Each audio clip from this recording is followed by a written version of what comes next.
without any further delay, let's get to talking about pets and health. Let me bring in Dr. Taylor Truitt. Taylor, thank you so much for being with us. Hi, good morning, Dr. Adams. How are you today? We're great, and I'm so happy to see you here. We've got Dr. Truitt to come in. She is a doctor of veterinary medicine. She's at the Vet Set in New York City and in Brooklyn, I believe. Correct. And we're going to talk about that a bit. It's a very unique concept that about concierge care for pets. So we're going to get into talking about that. But our primary focus is in rescue and rescue pets. And again, let me give you quickly the toll-free numbers. I know you got questions. You're thinking about getting an animal, a dog, a cat. Call us at 1-877-NYU-DOCS before you do it. 1-877-698-3627. Email us, docs@SiriusXM.com. Taylor, your interest in rescue. Tell us how it evolved. You know, ever since I was a little child, we've always had pets in my house, and the vast majority of them have come from different shelters. They've either stumbled up on our porch, we've brought them home from barns. I grew up in the Midwest, and we've always just incorporated these dogs and cats into our home. And as I've progressed professionally, I've gotten very involved with the rescue movement because every year millions, tens of millions of animals are euthanized because they don't have adequate homes, and these dogs and cats are all adoptable. And I think that when you make a decision to bring a pet into a home, a rescue should be a consideration for you because you can go to a shelter and bring home a dog or cat that can make an excellent pet and really fit in with your family and give your family lots of love and care for the years to come. Okay. So this is such a wonderful pursuit of yours, and you've kept it going all of your life.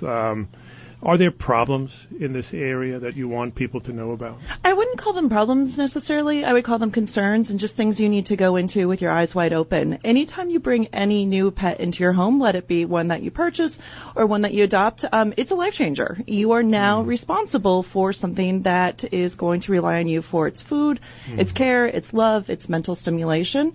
And so I think you just have to sit down and look at as a family what's going to work best for your situation. Dogs, I think, get the most when you talk about animals that have been through a lot. And there's some dogs that have been through a ton of different things in their situations. And I do believe that, especially for some dogs that have been in abuse cases, and cats too, they can suffer from post-traumatic stress syndrome. They can close down, and it can take a lot of time for these dogs and cats to open up and really show their true colors, and they need a little bit more support.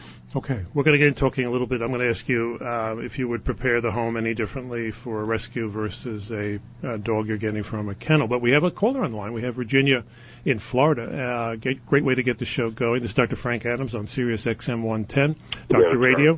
And we're going to go to Virginia in Florida. Good morning, Virginia. Good morning. Can you hear me? Yes, we can. Go right ahead. Okay. They thought he was 6 or 7 years old when I went to the Humane Society and adopted this adorable terrier. And he's a mix, but he's very affectionate, but he has a couple of really weird things going on. One, we just move sometimes, or someone get up and walk past him, and he'll yelp like you stepped on his foot, but you were nowhere near it. Mm-hmm. People say, I wasn't even near him, because they feel guilty because he screamed like he did. Yes. And that's one thing. And he has attacked people's toes when they're in bare feet. But he isn't doing that a whole lot now. But I've had him 2 years, and he was a stray, so we have no history. And so, like I said, we don't know his age for certain. And one other thing, he's very aggressive with other dogs. He will go after them. If I don't have him on leash and keep him close, which isn't always easy, because he's like 39 pounds, but he's heavy. He's all muscle. He will go after them like he's going to eat them up. I worry when he does that to a dog that's much bigger than he is. Right. He's got size, Right. All right. Well, Virginia, we're very happy you called, and I was sure this would come up, that there might be behavior problems. It's a really common thing, especially with middle-aged dogs, and they've gone through a lot, and I think your guy has. And with his sensitivity to feet, makes me potentially think about that he could have been kicked. He also, too, could have had his paws injured, and his paws are super sensitive or oversensitive to potential stimulation. And paws are very sensitive to dogs. Paws are their mode of escape. And so when they have potential concerns about their paws being interfered with, it can be really scary. It's like imagine somebody grabbing your wrist and telling you that you can't go anywhere. I think that this dog is a potential candidate, a strong candidate actually, for working with a trainer. And start talking about doing some desensitization. Your friends should not feel guilty about this. I know it's really tough, and we internalize when we see a dog cry. Our natural human instinct is to pull back and just think, gosh, what have I done? So working with a trainer, and what you want to start to do is just even standing near the dog, is start giving him some positive reinforcement, which is a really strong consideration for most of these rescue dogs with fear-based issues, and I would call this a fear-based issue. And when you come close to the paws, you want to reward him and give him something positive, like a little piece of cheese or a little piece of, dried chicken, something like that. That's a high up value treat. And over time, he will get better. He might not get completely better. The dog aggression is a totally different thing, and that can be worked with. And our goal with these dogs is not to like other dogs, is to get them to tolerate other dogs and to be able to go about their business.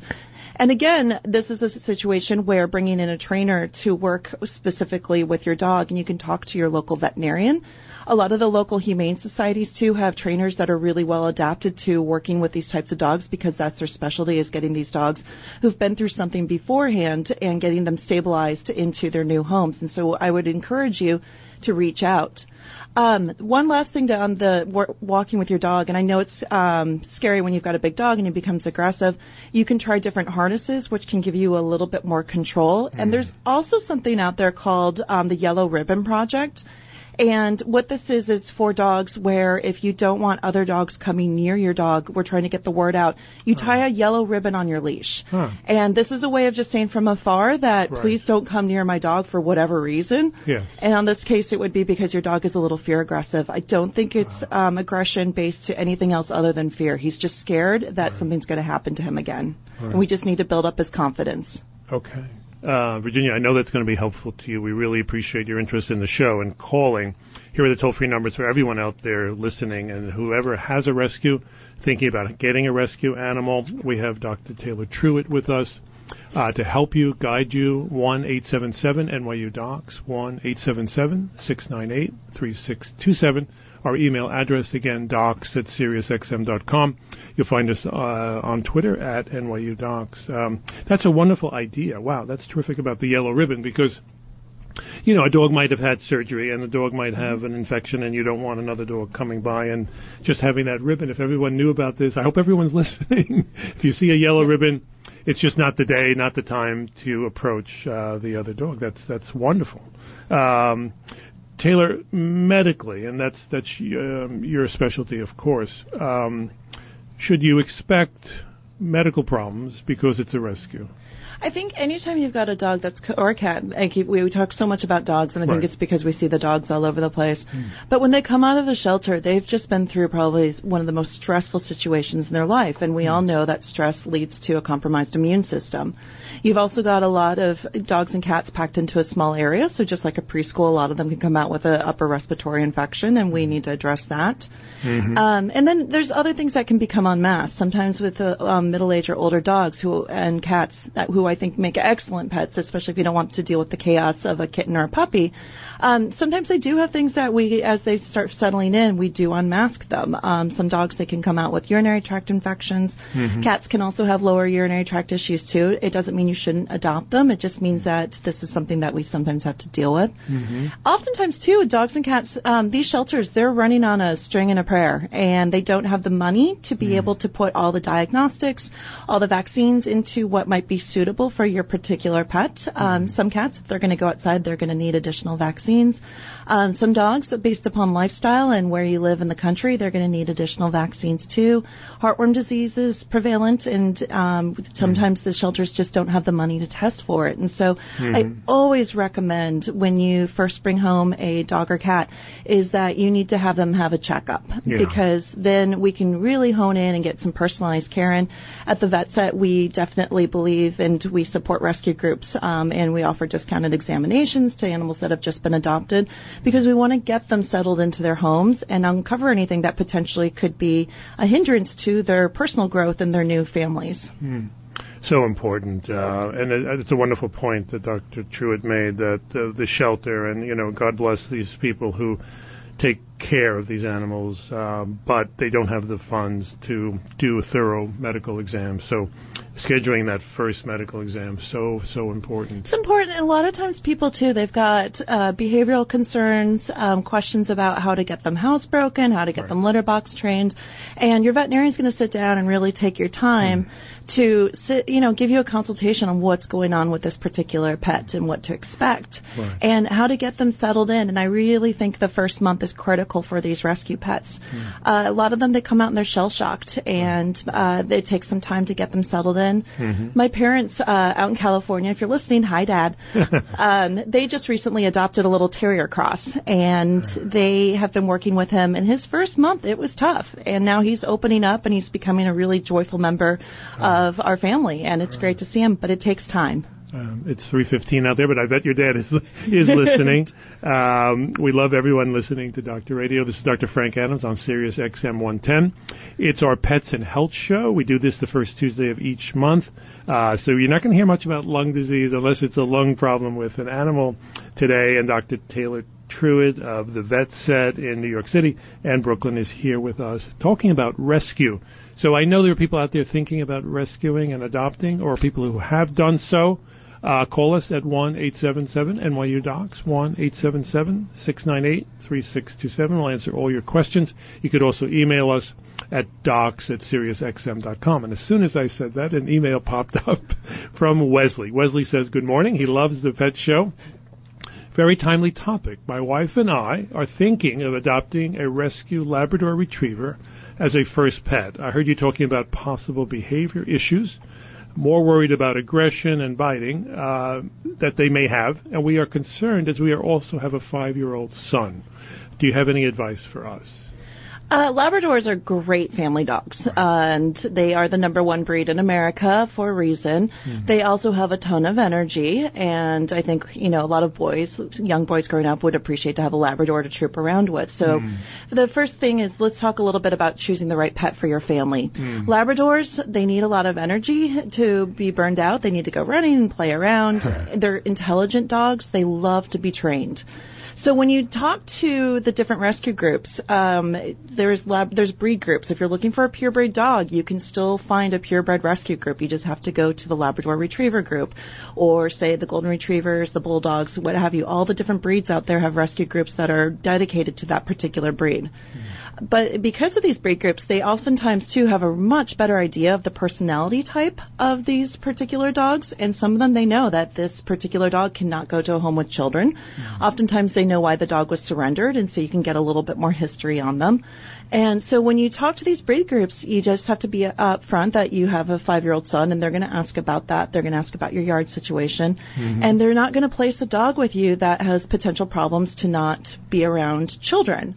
The other thing, too, though, is on your side is also getting your 5-year-old son ready to be around a dog. So teaching him proper dog etiquette, and whether or not you have a dog, teaching your children how to approach a dog, which is to stand there and be calm and not have them flail their arms around and yell and scream, is really important, because you never know how a dog is going to react. And also teaching them to let them smell it first before reaching in for a pet is going to be really important. But I think the son, too, can also be a large component of how you train the dog. You're going to most likely take the dog to school afterwards, and the son should come with you. Find a trainer that's kid-friendly. But just sit down and really talk to these rescue groups. Right. Dr. Truitt is so great, and she's telling us all the important things to do, and it's so important. Do your homework. Do your study. Don't do this impulsively. And the good rescues will tell you that, I'm sure. But I think sometimes people do things too quickly, don't do all the research they should do. And as she said, you're not only preparing the dog, you're preparing your son or your child as well. So, Wesley, it's a great email. We love you, love the show. We love that you wrote us. We're going to continue talking about rescue with Dr. Taylor Truitt. You can reach us at 1-877-NYU-DOCS, 1-877-698-3627. Our email address, again, docs@SiriusXM.com. And Diane is on the line. Diane's calling us from Oklahoma. Good morning, Diane. Good morning, doctors. I have a question. My family and I have been a long-time rescue, and we prefer the older dog because it seems like a lot of people don't want the older one. We rescued a little dog. She's a little rat terrier, and they think she's about 14. And my question is, can a dog get Alzheimer's or dementia? Because this little dog, she's the sweetest thing during the day, but at nighttime she becomes very aggressive. She kind of stands there like she's not sure where she's at. And if we pick her up, she growls and shows all her little teeth. No, that's a really good question. And first I want to say thank you for bringing in this little older dog, because the older guys, I think, can make amazing companions and amazing pets. Right. So it's a little shout out for the old guys out there. Yes. We study dogs for Alzheimer's in people. And Alzheimer's or dementia, we call it canine cognitive dysfunction. So, yes, they do develop a type of dementia as they grow older. And dogs lay down plaques in their brain, same as humans do with beta amyloid, which can basically, it's like clogging up their cognition channels. And there's things that you can do for this. And there's some medications that are out there that can help. They're not perfect, but they're better than anything else and not trying to treat it. Also putting them on some high levels of omega-3s can help a little bit. But then also, just like you're doing, you understand that this is what's going on with her. I would encourage you to visit your veterinarian in Oklahoma, and you can get a little blood work done. Make sure there's nothing else that's going on there, because at 14 years of age, oftentimes there can be something else that we can uncover that we can help manage. And then you can talk a little bit. There's a medication called Anapril that is specifically designed for dogs with canine cognitive dysfunction, and I have seen it help some of these guys out. Okay. Go ahead, Diane. Well, thank you very much. I appreciate it. We just love her, and we know she has issues like that, but we love on her when she can, and she's very accepting of that, except at night. So, thank you very much. Yeah, one last thing, just as I'm thinking about it, getting night lights out can help, because sometimes the dark is scary. Yeah. And dogs can have low-grade cataracts, and it can interfere with their ability to see. So putting night lights around the house can really help these guys. Okay, thank you very much. No problem. All right. It always strikes me the similarities, animal, human. In humans, we call this sundowning. During the day, we're fine, but as people who have dementia, as the day goes on, the sun goes down, then the symptoms come out. So it's very similar to this little guy, and we can help both. This is Dr. Frank Adams with Dr. Taylor Truitt talking about rescue animals on Dr. Radio. The time goes so quickly. We're under 10 minutes. Oh, my goodness. With Dr. Truitt. So get your calls and questions in now. We love emails, docs@SiriusXM.com. Quickly, the phone calls coming in at 1-877-NYU-DOCS, 1-877-698-3627. I'm sure we're going to have Dr. Truitt back in the future, but get as many calls and questions as you can in right now. Taylor, what about nutrition? Is that a common problem that these animals are undernourished, and do you have to give them any special diet? Yes, some dogs come in and they're pretty skinny and they haven't been fed very well. Other dogs come in and they're obese and they've been overfed and just poor grade food has just been shoved in front of them. And so you'll have to consult with your vet. But the biggest thing is a lot of these dogs, they've just had a hodgepodge of food, just going back to the budgets of some of these shelters. And we want to get them brought onto a stable diet. And when people bring new pets into their home, we want to do a gradual change. So whatever type of food you decide to pick out, you can talk to your veterinarian about this. The vet said we do a lot of nutritional counseling, and you want to do a slow and gradual change. So slowly introduce 25% of the food you want to feed them, 75% of the old food for a few days, 50-50 for a few days, and then 75% of the new food, 25% of the old food for a couple days. Dogs, if they get diarrhea, you can give them a little rice. This is also a good time to promote that all these pets should have fecal sample checked because oftentimes they will have intestinal parasites and we want to get rid of those. Right. But it's just slow and gradual wins the race. And then if they're too skinny, you can build them up. And if they're too fat, we're going to have to scale them back and get them on a weight loss protocol. Okay. Again, just like people. Right. So important. Nutrition, just another aspect of their care. And what we said again initially, how important this is and how we support this. And people may have some question about which rescue to go to. Is there any way to judge where you're going and anything that would make you want to go to one over another? It I think it's more important for you to find the right pet that's for you. So even before you set out on a journey to what we're going to bring into our family, if you're going to bring a cat in because you're not home as much as you need to be to own a dog, or you're a cat person, because shout out to all the cats out there.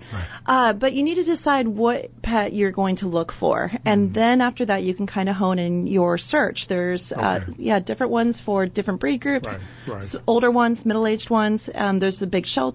So there's lots out there. Okay. We have Peggy on the line from New Hampshire. Good morning, Peggy. Morning. Morning. I just wanted to say thank you so much for doing this show regarding rescues. Okay. I live in New Hampshire, and I have several dogs who I've rescued from Monadnock Humane Society, and they're excellent pets. Mm-hmm. Yes, there are challenges, but Monadnock Humane Society offers training, and they strongly urge anyone adopting a dog, to go through the training class so that they can enrich the time and develop a relationship with the pet right away. They try to make sure that the animal is matched with the family needs. So that's another point that the doctors brought up, which is excellent. And they're there always, for questions, which is something that comes up. You don't always have the opportunity to check in with a vet. Right. But, just to call and say, what's going on? How come I can't house break my animal? Those sorts of things. But okay. All right. Rescues are wonderful. One of mine is now 14, and, she has some of the dementia going on, but, the rewards are, just enormous. Enormous. Peggy, we really appreciate your comment and also what you've done, and keep doing it as much as you can. Forgive me for rushing a little bit. We're under 5 minutes. I want to get another email in, and then I want to also talk about the vet set with Dr. Taylor Truitt. So first, the email. It's from Glenda. Glenda says, we always hear about rescued dogs, but I am considering adopting a rescue cat.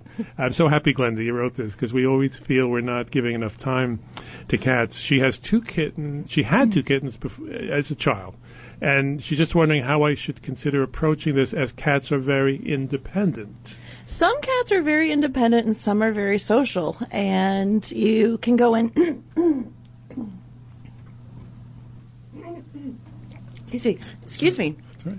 You can go into the shelter, and, you have to make the decision, do you want a kitten or do you want an older cat? I love older cats because they're just so chill and calm, and you kind of get an idea of who they are as a person, as I call them, because cats are not cats. Cats are people. And, you can decide if you want one cat or two cats. Some cats are very happy as single cats. Other cats, I've got two that if they were not with one another, I think they'd be rather upset. They're very bonded, and sometimes you can find bonded pairs if you're looking for the duo. And bringing a cat in is a little bit different than a dog. You want to have them into a single room initially and have a nice quiet place, bring their box in, bring their food in, and let them adjust and give them a little bit of time. For the cats that are stressed, there's something out there called a feel-away diffuser. It's you plug it into the wall and it diffuses cat pheromones, and it can help calm down the kitty. And cats, they're definitely on their own agenda, but I think a cat makes an amazing companion. I can't imagine my life without cats. And a lot of people, they don't really understand or respect cats until they get one in their home, and then they can't imagine how they never had one. Okay. Glenn, I'm so happy you wrote to us, and I think you have a great clear signal to go ahead. Just with about 2 or 3 minutes left, let me ask Dr. Truitt about the vet set, because I see it as a fairly new concept of actually offering in-home care Talk a little bit about it. Yeah, we're bringing back the old idea of the doctor comes to you. I see. So it's an old idea revamped. And we are bringing Dr. Radke and myself, high-quality veterinarians. Both of us are award-winning. And we are bringing personalized veterinary care to your home. We go to people's offices also 7 days a week because we understand that people, they necessarily don't always have the time to get to the veterinarian. And in rescue situations, the vet set's great, and because we come to your home, so you're not taking your newly adopted dog or cat out to a hospital and all the scary smells and different animals, and we're helping you acclimate your pet into the home. And we just think it's interesting to see these dogs and cats in their home environments. We go in, the dogs bring us toys, the cats are rolling around on their cat trees, and you can see a little bit more of us at thevetset.net, www.vetset.net. Right. And we come to your home. It's fabulous, and we love doing it. Sounds wonderful. We're going to get one more call in, and that's from Jeannie in Texas. Good morning, Jeannie. Jeannie, you're on Dr. Radio. Yes, I was telling the gentleman that we took in a dog. He was going to go to the pound. We took her in, and we had her for about a year. And she was real overweight when we took her in. And we had another dog that we had taken in, so they were real active and played together, and they just clicked. Well, Angel, the dog my husband had taken her to go get her spayed, well, she didn't wake up. Oh. And so they did an autopsy, and they said that when they opened her up, she was just full of fat. And we had worked with her, we knew not to feed her. We didn't just feed her all the time and do that. And so she was losing weight, but she just had that build that she just looked like she was just, she didn't wake up, and it just killed us. Well, they did the autopsy, and they said that she was full of fat, and the liver, her liver could. Right.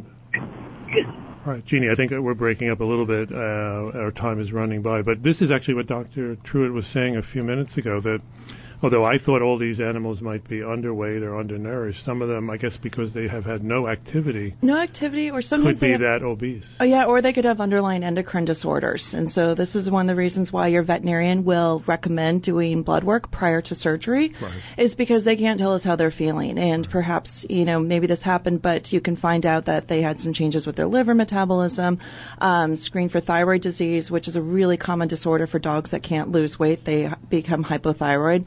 So just, things we can do pre-anesthetically to help prevent these accidents from happening. I'm so sorry for your loss. Yes, Jeannie. But thank you for sharing that with us here on Dr. Radio. I only have a few seconds just to thank Dr. Taylor Truitt for coming in. It's been great. Again, as she said, thevetset.net. You'll find out more about the concierge service.